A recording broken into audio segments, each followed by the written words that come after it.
Welcome to a special joint edition of the International Law Chats and Just Security podcasts. I'm Megan Corrarino, Managing Editor of Just Security, here with Chiara Giorgetti, Walter W. and Maria Teresa Reguer Research Scholar in International Law and Professor of Law at University of Richmond School of Law. I'm also here with Milena Sterio, the James A. Thomas Distinguished Professor of Law at Cleveland State University College of Law, and with Rebecca Hamilton, Professor of Law at American University Washington College of Law. Chiara and Milena are two of the three co-hosts of International Law Chats, ILC for short, a podcast from the American branch of the International Law Association, or ABILA. New episodes of ILC are published the first Monday of every month. Chiara serves as Vice President of ABILA, and Milena as Co-Director of Studies and a member of ABILA's Board of Directors. Beck serves as a Just Security Executive Editor, and all are widely recognized experts in international law.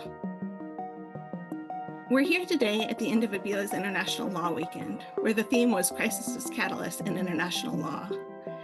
I'm sure we'll get into more detail in the discussion, but to provide a brief flavor of the weekend, Chiara spoke on a panel entitled A New Role for the ICJ, which looked at some of the different ways the court is involved in dispute resolution and the development of international law. Milena moderated a panel, Crimes Against the Environment, Nature, and Biodiversity, looking at how the international legal order does and doesn't capture environmental crimes and where emerging legal tools may help fill the gaps. And Beck and I participated in Narrative Strategies in International Environmental Law, looking at the nexus between the development of environmental law and public communication. Other speakers across the 2.5 days covered topics including human rights and humanitarian law, the role of the United Nations and other international organizations, legal frameworks like the World Trading System, international arbitration, and more. Milena, Chiara, Beck, welcome, and thank you for being here. To begin, I'd like to invite you each to reflect on the theme of the weekend, Crisis as Catalyst in International Law. There's a hopeful idea embedded in that framing, to borrow from some of the language of the weekend's program, that crises, quote, compel actors to confront the limitations of extant legal systems and create opportunities to reevaluate and reconstruct international legal norms. In practice, among the panels I attended, views were mixed, with some people articulating paths to turn crisis into reform, and some acknowledging that, in their particular practice area, this is a very difficult moment without a clear path forward. How do you see this tension? What factors might be at play in determining when crisis can strengthen international law, as opposed to merely undermining it? And Chiara, shall we start with you? Absolutely. Well, let me first of all thank you, Megan, and the entire Just Security and ABILA teams. It's really a lot of fun to be doing this together. I'm glad to reflect on the theme of the weekend because I found the idea of crisis as catalyst very thought-provoking, and it really permeates, as you said, in the discussions in the panels that I attended. There is certainly a tension between seeing crisis as destructive of specific norms or of legal system, or really more generally, and crisis as constructive, maybe an opportunity to build something new. To me, I can see how this critical, really an inflection point, crisis can lead to three different results. One is an impetus for reform. In the keynote with Matt Kinnear, Lucinda Lowe, and moderated by Mally Darkson on investment state dispute settlement reform, that was a very good point. There was an identification of a backlash or some criticism of the system, of the ISDS system, and then an impetus for reform with Answer Working Group 3 and the exit rules reform, really how to address some of the questions that were some of the issues that created the crisis or the concerns. Second, and I think is also quite interesting, as a way to identify the causes of the crisis. And this was one of the points that was made in a panel that I participated called the UN at 80.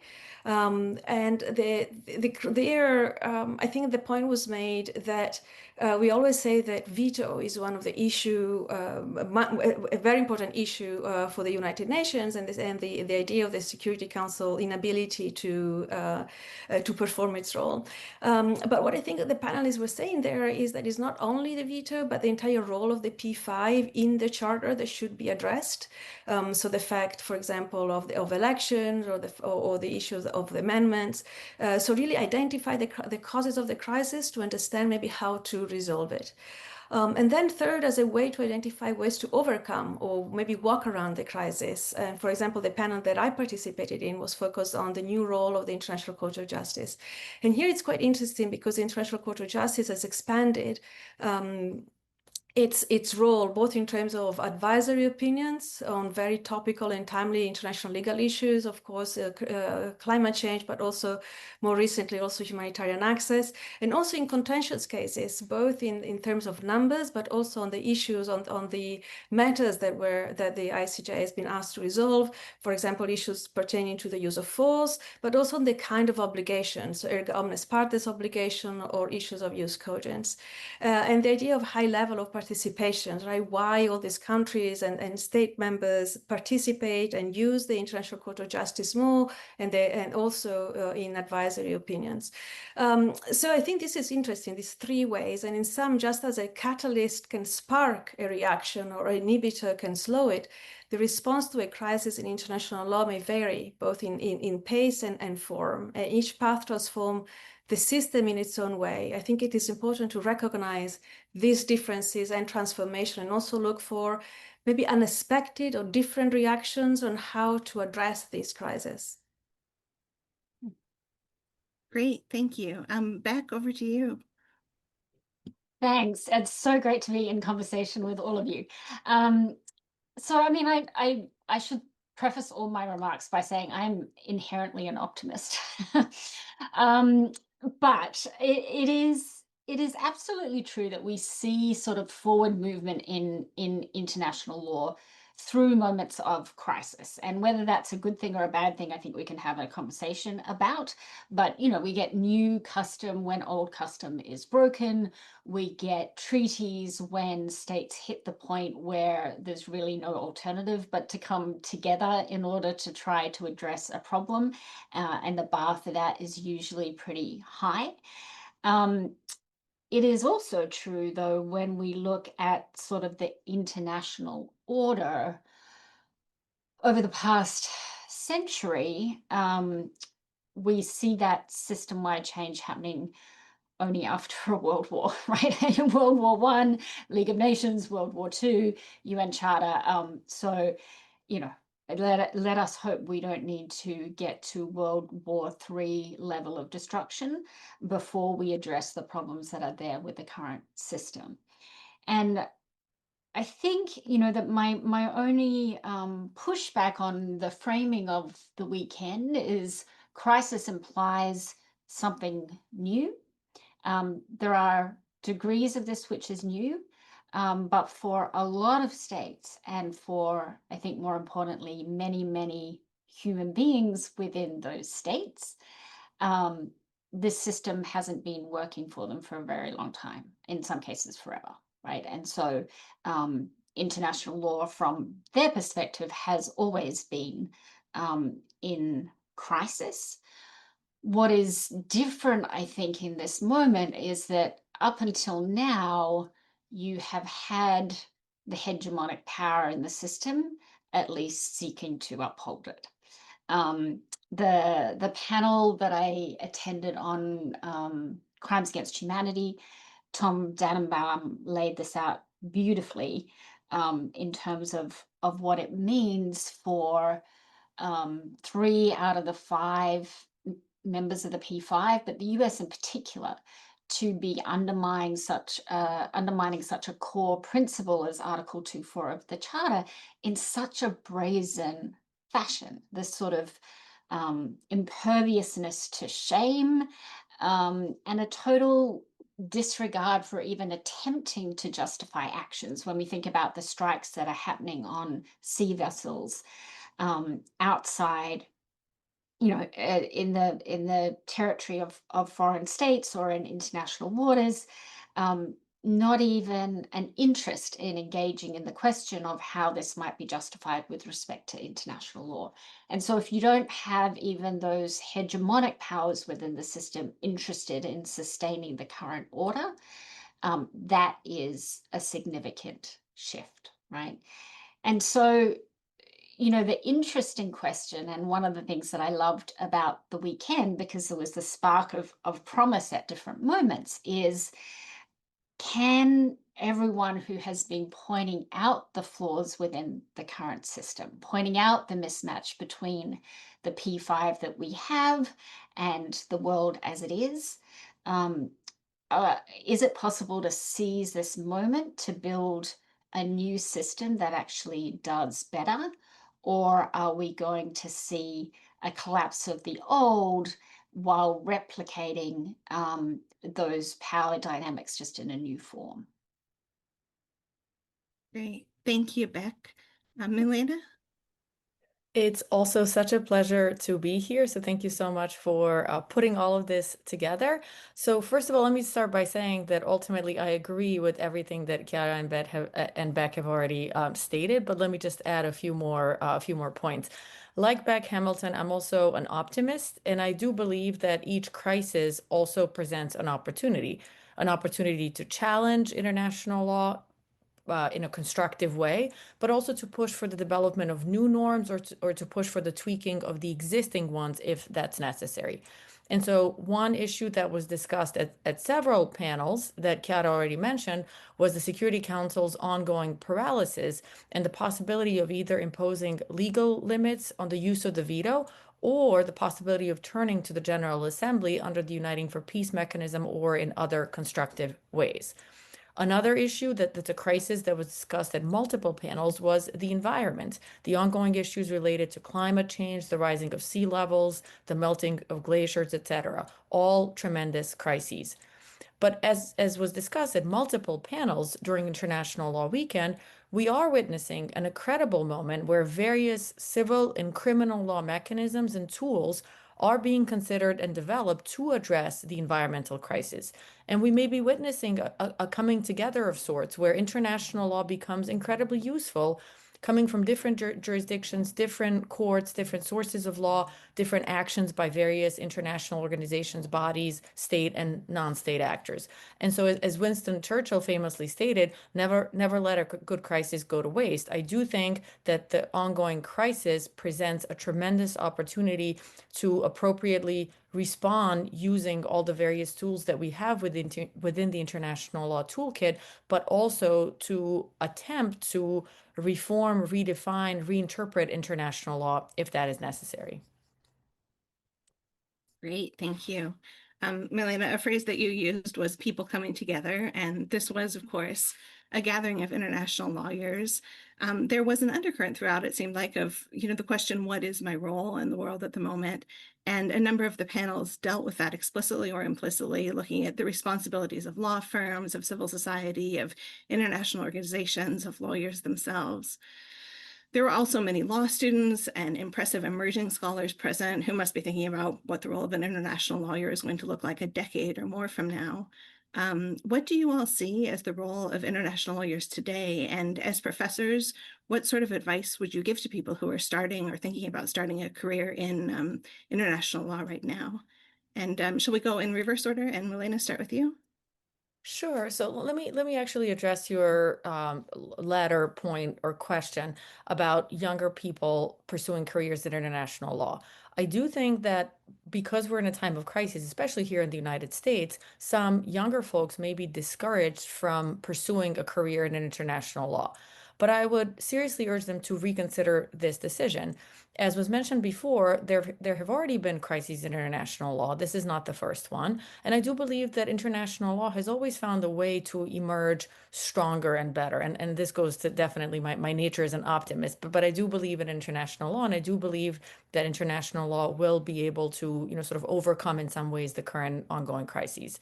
And it is actually during or immediately after times of crises, that we often witness the development of new international law norms.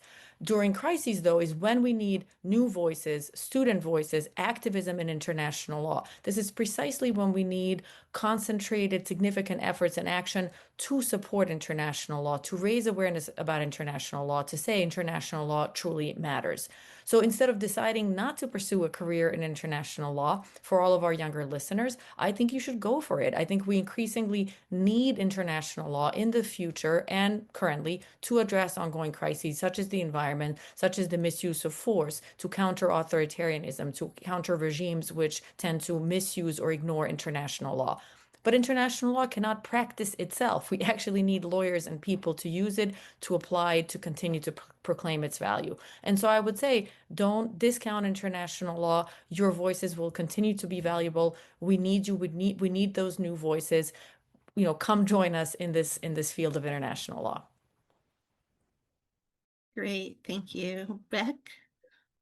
No surprise, I'm going to double down on the same mantra. I'm telling students, this is the time. Learn, study the system, figure out for yourself what works, what doesn't, who it's been working for, why it has been working for them and not others, because there's a reckoning that is coming with the system within the lifetime of your careers. And so you want to be positioned to be the architects for what the future of international law is going to look like. And the really pressing challenges that are facing us in the 21st century, when we think about the environment, when we think about mass migration, when we think about big tech, all of these are issues that cannot be dealt with just with domestic law alone. Like it is literally going to be impossible for that to be the model to pursue. So we're going to need international law in some form. To the extent that the form that it is in needs shifts to happen for it to work for more people, then if you're a student of international law right now, it is the perfect time to set yourself up to be an architect for change in that system. So that is my pitch to the students listening. Really, there's not been a better time. For those of us that are in it, I agree. We need to uphold the principles that are working, and some of this is just coming back to really, really basics in this moment. Respect for the rule of law. The rule of law saves lives, period. And it's something that too often we don't think to champion when it's sort of just been running more or less for many people. I would say, again, there have been plenty of people who have been saying this has not been happening, and there's been a cost. But particularly in, we're having this conversation in a US domestic context, it's exactly when politicians are giving short shrift to these principles that there's a role for lawyers to stand up. The other thing that I think is really important in this moment, and this goes back to something that Chiara said at the beginning, is accurate problem diagnosis. Okay, so and I'm just thinking of a piece I wrote on criminalizing ecocide. We have the climate emergency as a key problem. We want international law to help in the multi-pronged approach to addressing it. But I'm reluctant to say we just apply international law as it has currently and traditionally been exercised to the problem without first going through a process of reflection to recognize international law's role perhaps in helping to create the problem in the first place. And when I'm talking about the environment, I'm talking about international law's sort of traditional bifurcation of the relationship between humans and nature, something that tons of Indigenous knowledge as well as earth scientists today are telling us is just not an accurate reflection of the world. It's just something that a sort of approach has developed in international law over time to accept that. So if we're going to be addressing a crisis, let's make sure that the tools of international law that we're using in order to address it are really fit for purpose. But as to students, get in there now, study the system, help us figure out how to do it better. Great, thank you. Chiara? Thank you very much. I join my colleagues Beck and Milena to say to the students, absolutely, the role of international lawyers have never been more important. It's really more important than ever. And indeed, I was talking recently to a student, and I was asked, by them who, whether it was the right time to enter international environmental law. And I told them, absolutely, this is the time. This is the right time to study international law and to participate and understand the system. With an advice also. One is, once you pursue a career in international law, I think it's very important always to be flexible. The different paths to reach the same destination, and in terms of, I think international lawyer might be more different than others. And so I think it's important to be open to new possibilities for students in terms of how to practice international law. On a more practical way, maybe I can put here my practitioner hat on. I think the moment of crisis may result in very practical needs of international lawyers. For example, I can see more litigation ensuing from some of the violations that are occurring now, whether it is tariffs, for example, or other international economic issues, or climate change. Very clearly, the International Court of Justice, in its recent advisory opinion, said that the countries, member states have obligations. And when this was reported by the BBC, for example, it said that the headline was, the ICJ opens up for more litigation. So there might be, on a practical way, more need for international lawyers for litigation, but also more need for lawyers who know about the rules of the game and, for example, can advise their own countries on the use of force, the rules applicable to the use of force. Right, this is very important, and advise their respective states. And then on a point of others that Beck was making on the kind of the role of those of us who already are international lawyers and the point of the rule of law, I think it's very important that we continue to maintain and know what the rules are and ensure that the rule of law is upheld, and especially for those of us that come from maybe smaller states, smaller countries that don't have the veto power, not part of the P5. I think the system has to work for everybody, and I think it is a very, very important moment for international lawyers to be active and make sure that the system is that the rules that exist are known and then, of course, applied. Great. Well, first of all, thank you all for those sort of very inspiring words, but words that are also grounded in sort of the complicated nature of the moment right now. I think for me, that was very, very powerful and helpful to hear, and I'm sure that's true for many of our listeners as well. Chiara, to one of the last things that you mentioned, it was about sort of transitioning from the general to the specific. And I think that ties into another question that I have been thinking about this weekend, which is that people are going to want to come away from the weekend looking to synthesize these themes into action. And there was a lot of discussion at what one might call the more philosophical or long-term level of how international institutions can respond effectively to a sense that the world is at a crossroads. And at the same time, there were a number of very practical and granular discussions. How might a seabed mining legal regime be created? How can disputes be resolved under different arbitration frameworks? And I'd be curious to ask to each of you, were there any places where you heard a particular concrete mechanism or approach articulated that you thought, this is something that might help bridge that gap between the aspirational goals of international law and the practical implementation in the world as it is today? Beck, do you want to start? Sure. So, a few things. The most obvious one that comes to mind, and this has, this has been years and years and years of dedication to get to this point, but the conversations around the Crimes Against Humanity Treaty. It feels like that is finally sort of on the cusp of coming to life after so much work and conversation. And I think that is going to make a big difference in a lot of areas. And the other one was, as Chiara mentioned, the advisory opinion from the ICJ on climate really was the court saying it is opening the door to cases being brought.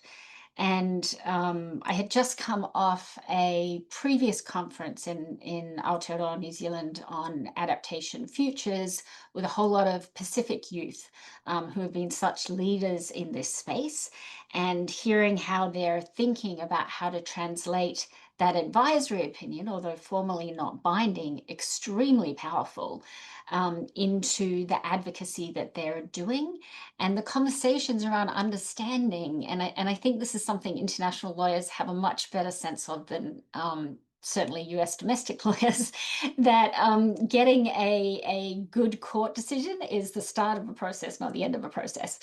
And so all the creative strategizing about how to turn some of that extraordinary and really excellent language that the ICJ has been coming up with in the climate cases, but also, we look forward to the advisory opinion that will come out in relation to what's happening in Gaza, as well as last week's decision, how to take that language and put it into effectively advocacy, into the political space, into the diplomatic space, and really translate it into meaningful change for people on the ground.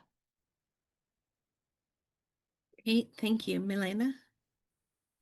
Yeah, so there were lots of very, very interesting discussions across panels, and I think you framed your question perfectly, that on the one hand, there were discussions that were more general or philosophical, and I think most of those questions had to do with is this time of crisis surmountable? Will international law survive? And then there were also many other more practical, and as you said, granular discussions. And so on the latter point about those more granular discussions, as I mentioned earlier, there were multiple panels that addressed the issue of the use of force, whether it be within the context of the Ukraine or Gaza wars, but also there was a hot topic panel that had to do with the more recent US strikes against allegedly narco trafficking boats. And so lots of discussions on use of force issues, both at the general level, but also at the more granular level, with ideas ranging from, again, the use of the vetoes, should there be legal limits on the use of the vetoes,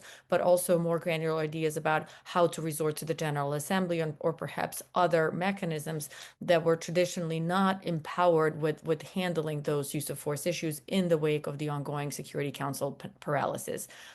The other issue that I already brought up, but I wanted to emphasize again, was the issue of the environment and more granular ideas about what can be done to now implement the advisory opinion. As Beck just very correctly mentioned, the court decision is really just a starting point in this context as well.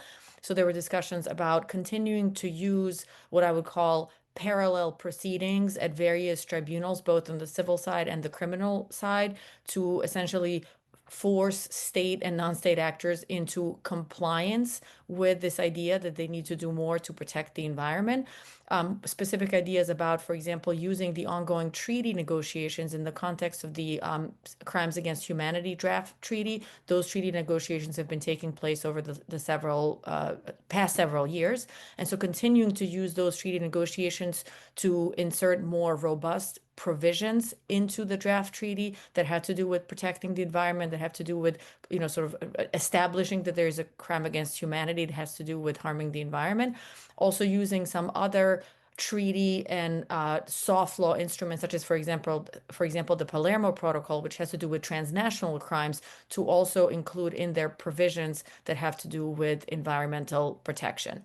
And then last, I would say that there was a lot of discussion, both at the general level, but also at the more granular level, about how do we use all the different tools that we have within international law to address current concerns, the current crises that has to do with the environment, has to do with the use of force, has to do with the rise of authoritarian regimes, has to do with regimes that again, just abuse or ignore international law. So how do we go about using all the various instruments that we already have at our disposal? How do we go about reforming those instruments? And again, how do we use international law in a constructive and positive way?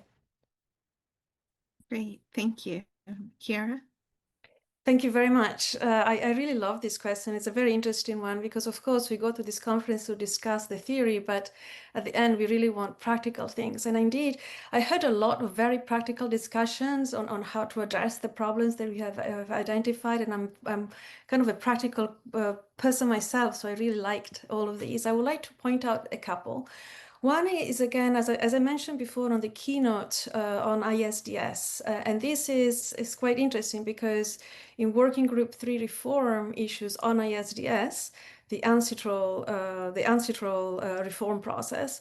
For example, here there are discussions about the establishment of a new court, like a new permanent court on investment arbitration, and that would be quite a substantial reform, a very practical way to address issues.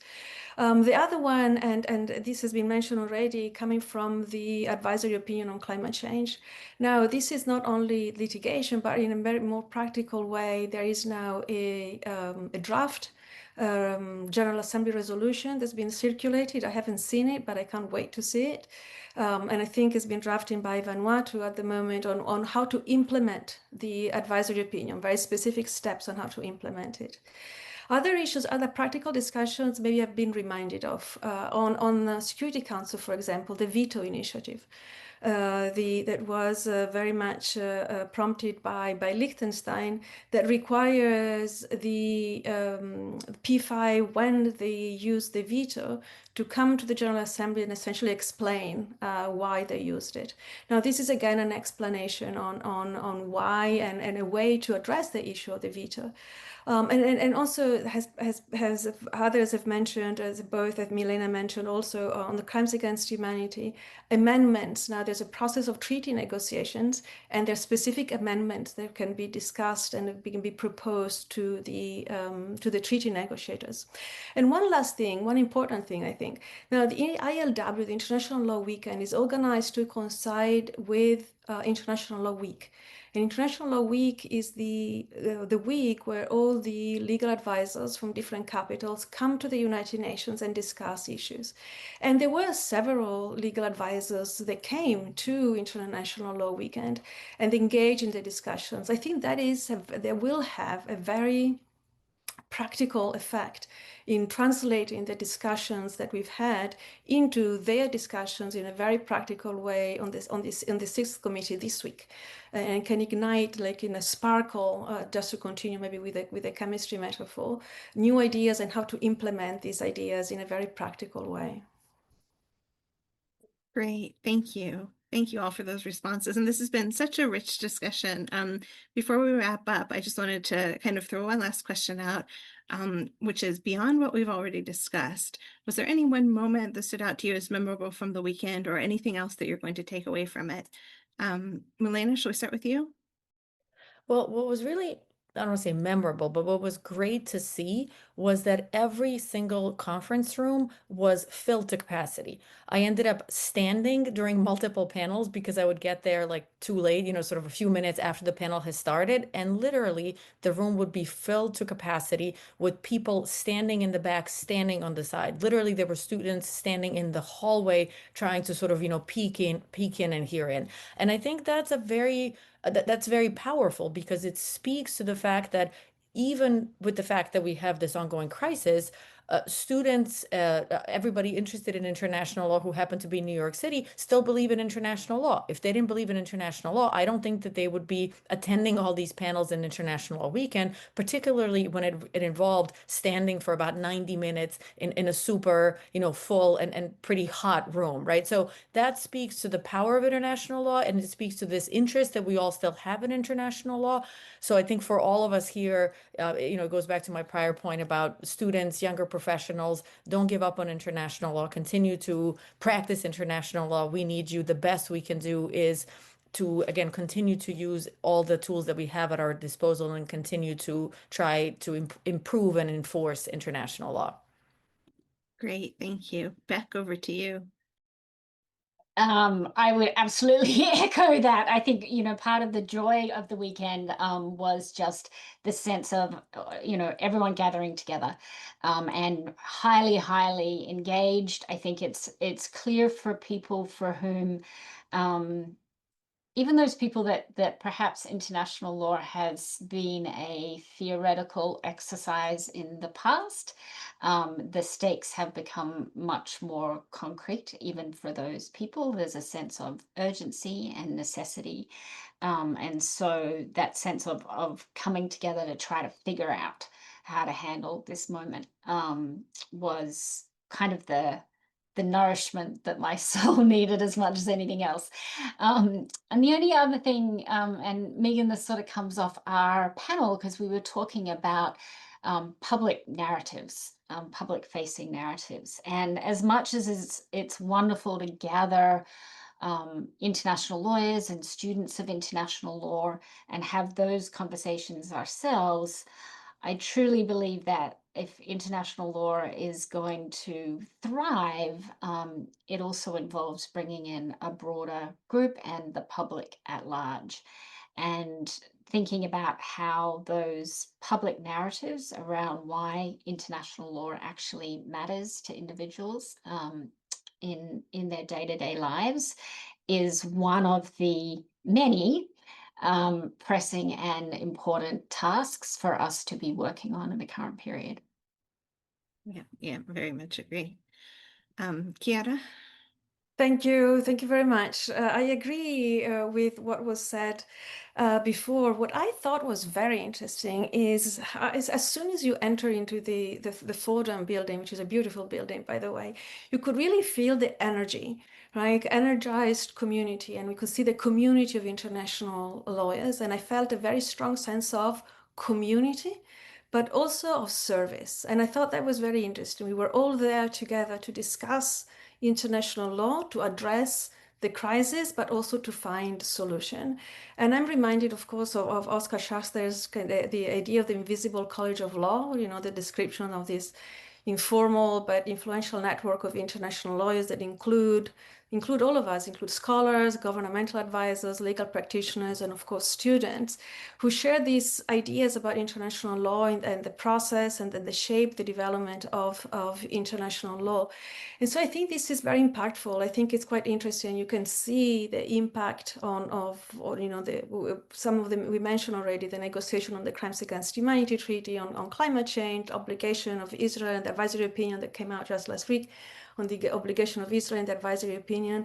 But of course we want to, and I think this is another interesting point, we want this kind of invisible college of law to continue to be diverse and inclusive. And I thought also that was very interesting to see that the keynotes were all female keynote speakers on Friday, and I see that we're all also female on the podcast. So I think this is also very interesting, and see how this community, which again is an energized community, which I think is very kind of service oriented and the want to try and make things better. You can also continue to be diverse and continue to be inclusive. Great. Well, thank you all so much. It was such a pleasure to have this conversation with you all and to get the chance to participate jointly across our respective podcasts. This was a special joint episode of the International Law Chats and Just Security podcasts.